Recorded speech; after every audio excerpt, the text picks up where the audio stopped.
ஆன்மீகம் முத்தமிழில் இயற்தமிழ் தம்பி உடையான் படைக்கு அஞ்சான். முருகர் வழிபாட்டில்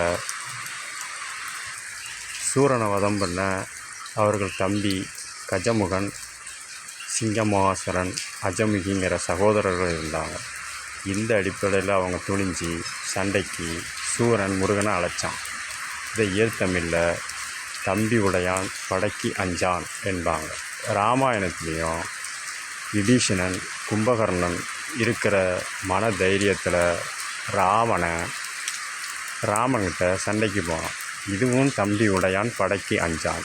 சகோதரர்கள் இருக்கணும்னா சண்டைக்கு போய் நம்ம வெற்றி பெறலாங்கிற நம்பிக்கையில் இது பண்ணி, இது ஆன்மீகத்தில் உள்ள தமிழ் மொழி. இதைத்தான் மன்னர்கள் வீட்டுக்கு ஒருவர் சண்டைக்கு போகணும். அப்படி சண்டைக்கு போகும்போது உயிரிழப்பு ஏற்படும். உயிரிழப்பு ஏற்பட்டால் அவங்க வீட்டுக்கு தம்பின்னு ஒருத்தர் இருந்தார்னா துணிஞ்சு சண்டைக்கு போவாங்க. இதைத்தான் தம்பி உடையான் படைக்கு அஞ்சான் என்று ஆன்மீகத்தில் உள்ளதை இயற்தமிழில் சொன்னாங்க. மேலும் அந்த யுத்தம் அறநெறி அடிப்படையில் இருக்கணும், இல்லைன்னா அவங்களும் ஒதுங்கி போவாங்கிறதுக்கு தான் ராமாயணத்தில் விபீஷணன் ராமன் கூட சேர்ந்து ராவணனை அடிக்க இது பண்ணான். ஆனால் கும்பகர்ணன் ராவணனோட தான் இருந்தான். இந்த அடிப்படையில் தான் தம்பி உடையான் படைக்கு அஞ்சான்ற ஆன்மீக மொழியை இயற்தமிழில் சொல்லி வச்சிருக்கிறாங்க.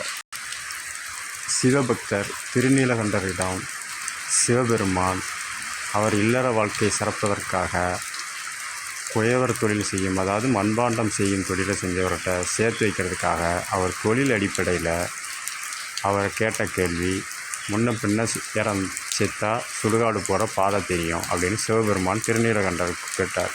காரணம், அவர் சிவனடியாரை திருத்துறதுக்கு சிவனடியாரை வந்து ஒரு திருவோட வந்து திருநீலகண்டர்கிட்ட கொடுத்து, நான் வெளியில் போயிட்டு வர வரைக்கும் இதை பாதுகாத்து வைங்கன்னு சொன்னார்.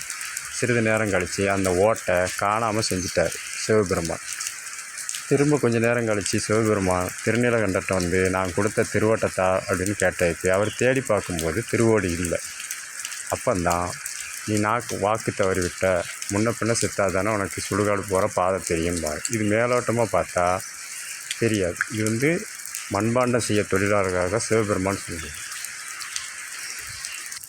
திருநீலகண்டர்கிட்ட சிவபெருமான் சொன்னது, ஒரு தொழிலை விரும்பி செய்யணும். நீ தான் நாட்டியம்னு வீட்டையும் பார்க்கல, தொழிலையும் பார்க்கல, முன்ன பின்ன செத்தாதானே சுடுகாடு போகிற பாதை தெரியும் அப்படின்னு. இதுக்கு பொருள் என்னென்னா, முன்னென்னா முகப்புன்னு ஒரு அருள் உண்டு. முகப்புன்னா உள்வாய். ஒரு பொருள் செய்யும்போது, பானை செய்யும்போது அது உள்கூடு. பின்னன்னா பின்புறம், இது வெளிப்புறம். இதைத்தான் முன்ன பின்ன செத்தானா ரெண்டு பொருள் வரும். சேர்த்தால சேர்க்கக்கூடியது. மண்பாண்டங்கள் செய்யும்போது உள்புறமும் வெளிப்புறமும் மண்ணால் சேர்த்து செய்யணும். செஞ்சதை பக்குவ நிலையில் உள்ளதை நெருப்பில் சுடணும். இதை தான் சுடுகாடுங்கிறது. அதுக்குன்னு தனியாக ஒரு காட்டில் கொண்டு போய் வைக்கப்படப்பெல்லாம் வச்சு மேட்டாகலை போட்டு எரிப்பாங்க. இது மண்பாண்டம் செய்ய தொழிலாளிகளுக்கு மட்டும்தான் தெரியும். அப்படி சுட்டு எடுத்தால் தான் பானை நல்ல தன்மையில் வரும். சில பானைகள் வேகாமல் வந்துடும், அது கருப்படிச்சிடும். இது அந்த பானை செய்கிற தொழிலாளிகளுக்கு தான் தெரியும். அதனால தான் முன்ன பின்ன செத்தா சுடுகாடு போகிற பாதை தெரியும். நீ ஒரு தொழிலை விரும்பியே செய்யலை, அப்புறம் நான் கொடுத்த ஓட்டோட மதிப்பு என்ன உனக்கு தெரியும் அப்படிங்கிறது ஆன்மீக பழமொழியில் இயற்தமிழில் சொல்லக்கூடியது. முன்முகப்பு உள்புறம், பின்புறம், சேர்த்தால் செய்கிறது. அதுக்கப்புறம் அதை பதப்படுத்தக்கூடியது. சுடுகாடுன்னா வைக்க போருன்னு பாவாங்க. அதை போர் மாதிரி அடைஞ்சி நெருப்பில் வேக வைப்பாங்க. இதைத்தான் முன்ன பின்ன சேர் மூலியமாக சேர்க்கறது. சேர்த்ததை சுடணும். காட்டுக்கு போகிறத போர் மாதிரி போட்டு இது பண்ணணும். இதை தான் முன்ன பின்ன செத்தா சுடுகாடு போகிற பாதை தெரியும் அப்படின்னு சொல்லுவார். இது ஆன்மீக பழமொழி. எந்த ஒரு தொழிலையும் விரும்பி செய்யணும். பொருளாதாரம் வருதுன்னு கடமைக்காக செஞ்சால் அந்த பொருளும் பயன்படாது, அதை செய்யங்களும் பயன்பட மாட்டாங்க. இந்த அடிப்படையில் தான் தெரிஞ்ச தொழிலை விட்டவனும் கெட்டான், தெரியாத தொழிலை தொட்டவனும் கெட்டான் அப்படின்னு சொல்லுவாங்க. இந்தியா ஏற்கனவே அதே இடத்துல தான் இருக்குது, அமெரிக்காவும் இருக்குது.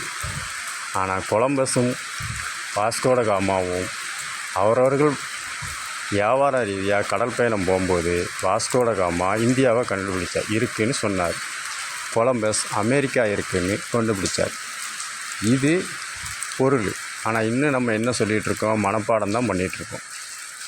வாஸ்கோட காமா இந்தியாவை கண்டுபிடிச்சார், கொலம்பஸ் அமெரிக்காவை கண்டுபிடிச்சார். மனப்பாடம் பண்ணுறத விட புரிஞ்சு படிக்கணும். அப்போனா தான் அந்த எழுத்துல உள்ள உச்சரிப்புகளும் பயன்படும், வரக்கூடிய சந்ததிகளுக்கும் பயன்படும்.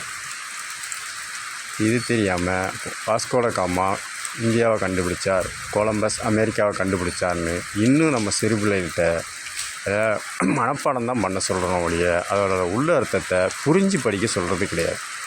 அதனால தான் சில குழப்பங்கள், இடர்பாடுகள், இன்னல்கள் தோன்றுறது குழந்தைகள் மனசில்.